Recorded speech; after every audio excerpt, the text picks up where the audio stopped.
It's time. Come. Do you want to take a trance to change? Sure.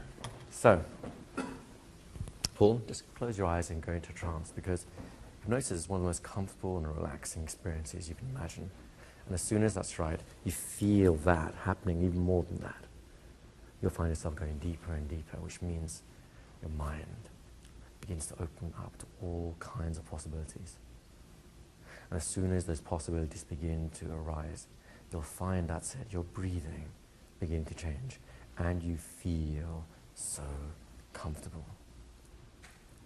And you really shouldn't feel too comfortable too quickly, because you get to appreciate the process of learning deeper comfort as your mind begins to master the principles of hypnosis.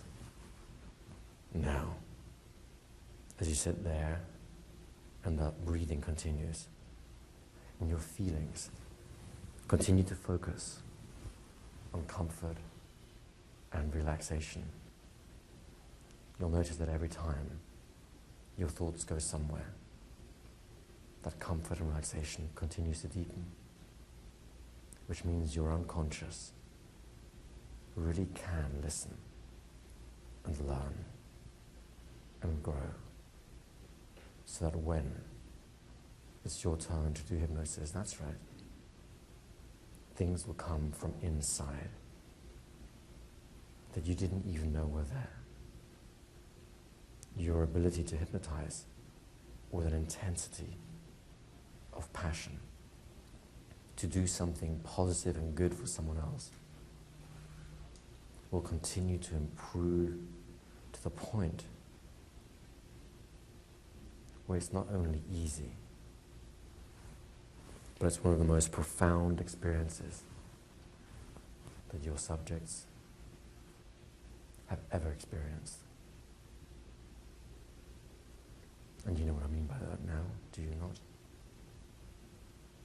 That's right. There you go. Very good. So in a moment I'm going to count from 1 to 3. At the count of 3 you can come back feeling refreshed, relaxed, alert. Simply fantastic. Feeling the way you do after you had a wonderful resting night's sleep. Waking up to a bright new morning, a bright new day filled with possibilities.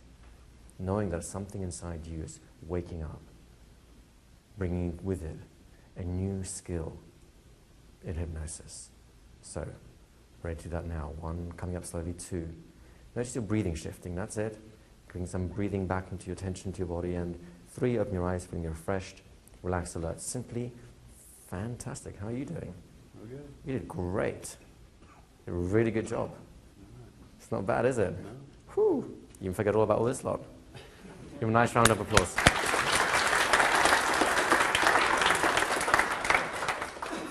Does that begin to look like something vaguely hypnotic?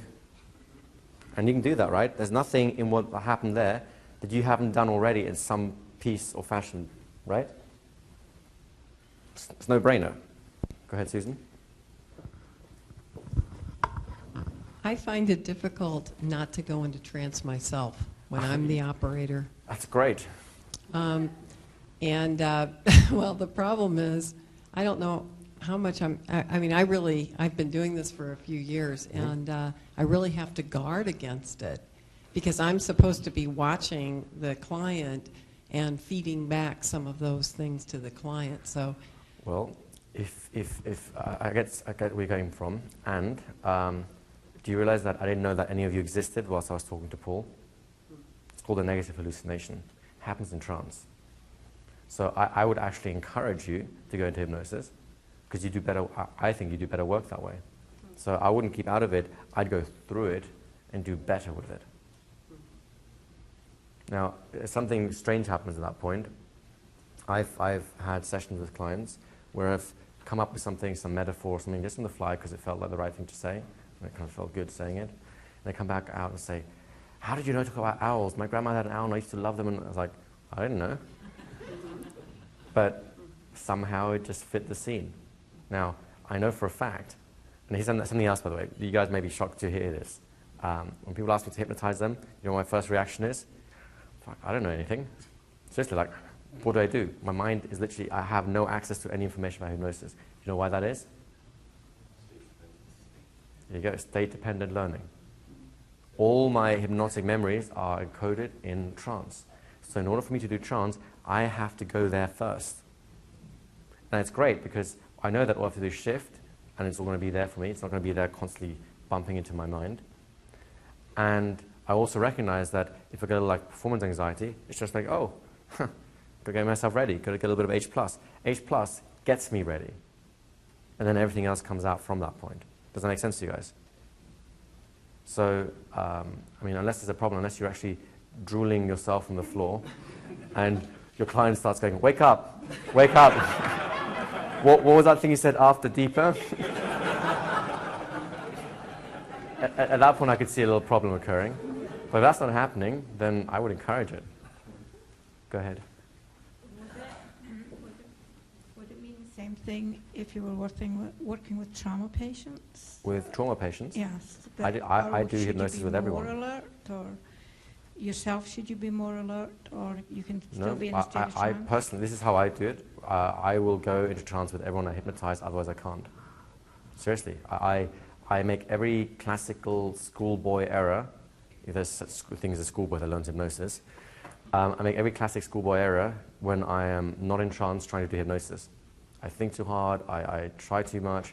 In fact, I also find it quite difficult to do hypnosis when there's not a person in front of me, because I find it harder to create that intention. Sometimes I have to like spend, like for example, those of you in the private hypnosis club, I do an induction every month.